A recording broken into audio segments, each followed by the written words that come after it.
Welcome back, Rich Minds. It's your boy Reno coming back to you with another video. And today's topic is gonna be 5 reasons God gave you a second chance. Yes, sir. Let me say a lot of for the people in the back. Listen, y'all. This video is based upon all the reasons of why God gave you a second chance. Yes, sir. Now let me say this, y'all, because today kind of been a long day, or this morning has been a long morning, y'all. I had the enemy trying to stop me from doing this video, right? So excuse me if y'all hear some, some records in the background, or like some leaf blowers, I don't know, some lawnmowers, right? Nothing happened all morning. But as soon as I hopped on this video, I started hearing they want to do some construction work outside, right? And I said, that's nothing but the enemy, y'all. So once again, if y'all hear anything in the background, excuse that. I just want to go ahead and, keep y'all aware of what's going on. All right. So next thing, y'all, getting back to it. God gave you a second chance. Yes, sir. Understand that, right? So maybe you was an alcoholic. But guess what? God revived you and gave you a second chance. Yes, sir. Maybe you was a person who smoked weed and that's all that you did, right? And you just smoke. I'm talking about you probably did some other stuff too, okay? But God revived you and gave you a second chance. Maybe you went to prison, all right? Maybe you went to prison. But guess what? You got out, redeemed yourself. God gave you a second chance. You probably almost died, like myself. But guess what? God gave you a second chance. Yes, sir. Understand that, y'all. And so I speak on second chance today because somebody done got them a second chance.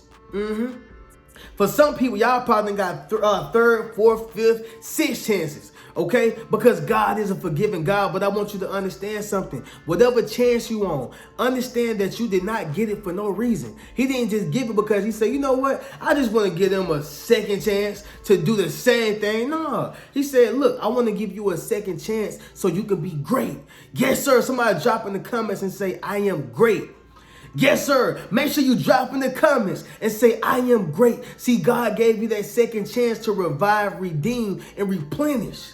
He gave you that second chance to revive, redeem, and replenish. So don't take that second chance for granted. All right. So y'all already know how we do, y'all. Y'all make sure y'all leave a thumbs up on this video as well as subscribe to the channel if any one of these reasons resonate with you. Yes, sir. And not only that, but if you're watching this video, I'm sure you're watching it for a very special and specific reason and not by coincidence. So make sure you drop in the comments and say, God gave me a second chance. Yes, sir. Drop in the comments and say, God gave me a second chance. All right. So the first reason is going to be this, y'all. He wasn't finished with you yet. Yes, sir. Let me say that one. Let me say that reason louder for the people in the back. Okay. Look, he wasn't finished with you yet. Now, what do I mean by that? Let me expound on this. Listen, God is an artist, okay, who finished every painting on his canvas. Let me say that one more time. God is an artist who finished every painting that's on his canvas. Okay, so Rena, what do you mean by that? Expound on that. Understand this, y'all. Have y'all ever been to the mall, right? The carnival, a festival, right? A cookout, right? And you see an artist and he over there painting, and he see a person right here and he telling them to be still so he can get that picture drawn out, right? And sometimes they be moving, or sometimes they may sit there, okay? But at the end of the day, what he's going to do? He going to finish that painting. And that's the same thing with God. He going to finish that painting. You probably was moving, but guess what? He going to finish that painting. You probably wasn't in position the way you needed to be, but guess what? He's still going to finish that painting. See, God is an amazing artist who finished every painting that hops on his canvas. See, you was on his canvas. You found your calling. I know I'm talking heavy, y'all. You found your calling, okay? And you said, man, I don't got time for this. Like, I got the job. I got these kids. I got these bills. I ain't got the time, okay? And God said, nah, you do got time. But you know what? Listen, I have unlimited time. Yes, sir. God got unlimited time, y'all. He got tomorrow, next year, 10 years from now, 200 years from now, right? Ask yourself this question. Where am I going to be in 100 years? Ask yourself that question. All right. And then when you ask yourself, where God going to be in 100 years? In the same place. in the heavens, in the most high. That's why we call him the most high. He gonna be in the most high place. All right. So what you saying, Reno? Talk to me, man. I don't understand it. Realize this, y'all. God wasn't finished with you yet. And the quicker you get back on that canvas, the quicker he can finish with you. Okay? He's not gonna be finished until he's done. Birdman style. I'm talking about, are you finished or are you done? Yes, sir. Are you finished? Are you done? Somebody drop in the comments and say, God ain't finished with me. Yes, sir. Make sure you drop in the comments and say, God ain't finished with me. See, I want you to realize this special thing right here. He wasn't finished with you. And so until you hop back on that canvas, so he can put that pencil back on you. Yes, sir. Until you hop back on that canvas, so he can fill you in with that coloring. Until you hop back on that canvas, you're never going to be finished. So realize this. He gave you that second chance because he wasn't finished with you. And he's going to make sure that he finishes with you. All right? If that resonated with y'all make sure y'all drop in the comments and say, God ain't finished with me. Yes, sir. The second reason, it's going to be this, y'all. He plans on using you. Okay? Let me say that one more time, louder for the people in the back. God plans on using you. If you're watching this video, God has a special assignment for your life. God has a special job for you, and that only you can do. Okay? He has plans on using you, but it also expounds in the scripture and says that I have plans on prospering you. Ooh, listen, understand this, y'all. God has plans on using you, meaning he has plans on allowing you to do his will on earth. Yes, sir. If y'all ever want to see God, y'all look on earth. Okay? If you ever want to see God, look on earth, because what God does is he's going to display himself through individuals, man or woman. All right? So he's going to use a man or woman, but not only that, he's going to prosper that man and woman. Yes, sir. He's going to prosper that man and woman. See, it's just like being on a job, right? When you on your job, you doing your work, you do good work, you get what? A promotion. Okay? Guess what? You work for God, you allow him to use you, you get what? A promotion. It's just that the incentives are a bit more, right? The incentives are a lot more than what you would get on a job. Understand that, but it's still a job. It's still a job, but their job is identified as your calling. Yes, sir. Somebody drop in the comments and say, I'm walking in my calling. Make sure you drop in the comments and say, I'm walking in my calling. See, what I want you to realize is God has plans on using you. God has plans on using you, and don't take it lightly. Okay? Don't take it lightly. See, he used David, right? The king who wrote Psalms. Yes, sir. David was the king who wrote Psalms. God used David. But guess what? He used Samuel to tell David that, look, you're going to be a king in I don't know how many years, but you're going to be a king, so get ready. And he was only a shepherd boy. He was only a boy who was skinny. And he was a shepherd who only led the sheep, and he took down Goliath. Yes, sir. What happened? God used him to take down one of the devil's enemies. Yes, sir. God used David to take down one of the enemy's henchmen. Okay? One of the enemy's henchmen. And so what he did was, once he used him, guess what else he did to him? Or guess what else he did for him? He prospered him. Yes, sir. See, God has plans on using you and prospering you. Yes, sir. Make sure you drop in the comments and say, God gonna use me. Yes, sir. Drop in the comments and say, God gonna use me. But not only that, he's gonna also prosper you. So don't take that lightly, y'all. Understand that, manifest that, and affirm that over your life. All right? Number 3, y'all. The third reason is gonna be this. God is proving the enemy wrong. Yes, sir. God is proving the enemy wrong. See, just like Job, right? But this situation is a little bit more different. I'm going to expound on the two. See, with Job, he made a bet, right? He made a bet on Job. The enemy actually the one who proposed the bet, but God didn't turn it down, right? So he allowed the enemy to test and do all these crazy things to Job, okay? And so it's going to be similar with yourself, but understand this right here, though. Not only is God allowing the enemy to test you and do whatever he wants except for kill you, but he's saying this. He has in him what I put in him. Yes, sir. She has within her what I have put in her. What is he saying? She's made in my likeness. Yes, sir. He's made in my image. So whatever you think you're going to do to him, it won't last. Whatever you think that you're going to put them through, they won't break. And whatever you think that you can do to my anointed and to my chosen, they won't fold. Understand something, y'all. God is proving a point to the enemy. He's letting them know that, look, regardless of anything, I'm going to make sure that they prosper. I'm going to make sure that they win. They won't fail. And even if they do, I'm going to give them a second chance. See, God said, listen, I give my chosen, I give my anointed a second chance. Yes, sir, because it's well worth it. It's well worth it. I understand that you're human. Somebody drop in the comments and say, I'm only human. God understands that you are human. He understands that you are still in the process of learning knowledge with wisdom and understanding. He understands that. He don't expect you to be like Jesus, but he expects for you to strive to be like Jesus. He don't expect for you to be perfect because that's not the way he made you, right? Somebody drop in the comments and say, I am perfectly imperfected. Yes, sir. Drop in the comments and say, I am perfectly imperfected. Meaning that you are made within the image and the likeness of God. But guess what? You're not God. Okay? You ain't God. But he's proving a point to the enemy. I'm going to give him a second chance. And I bet you they're going to win. Yes, sir. I'm going to give him a second chance. And I'm going to put all my money on them.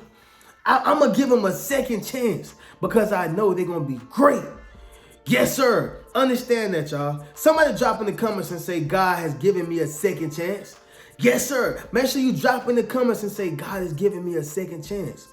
If you watching this video right now, this video is specifically for you because I don't know what you've been through. I don't know what happened to you. I don't know, if you was in a car accident like me. I don't know if you, prison reformed, or I don't know if you was a drug addict and now you're not on drugs no more. I don't know what that is. God gave you a second chance for a reason, okay? Don't undermine it and don't take it for granted, all right? Number 4, y'all, the 4th reason, it's going to be this, y'all.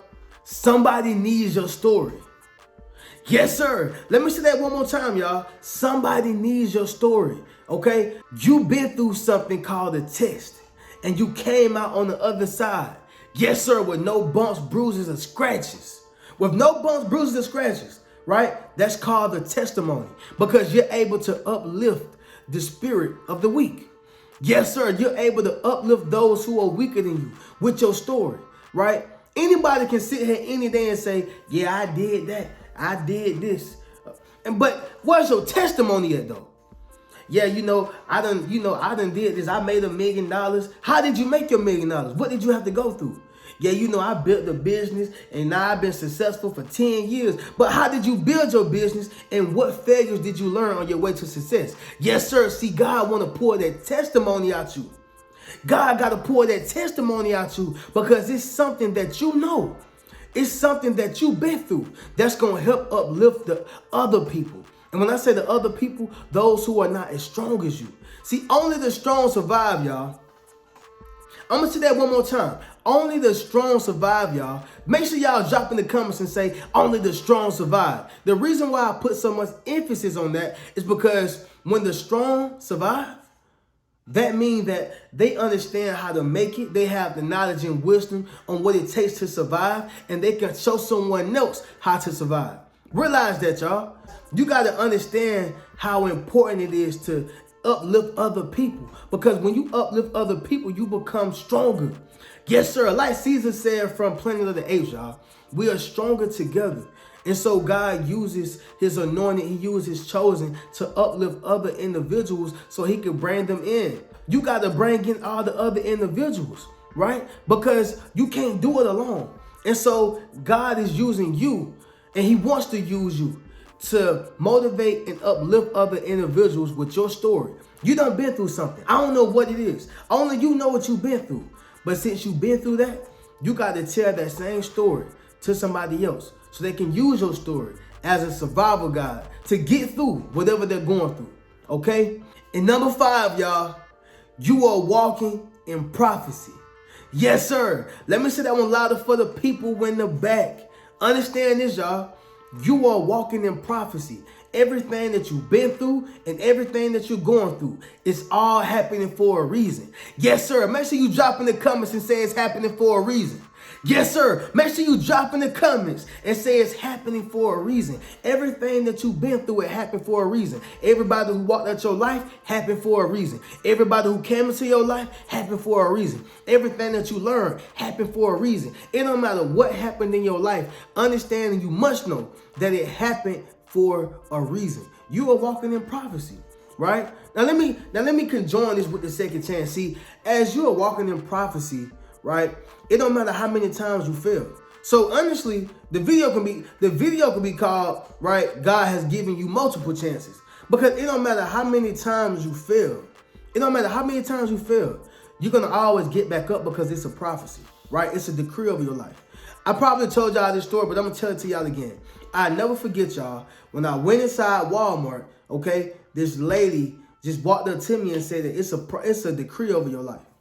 Yes, sir, it's a decree over your life.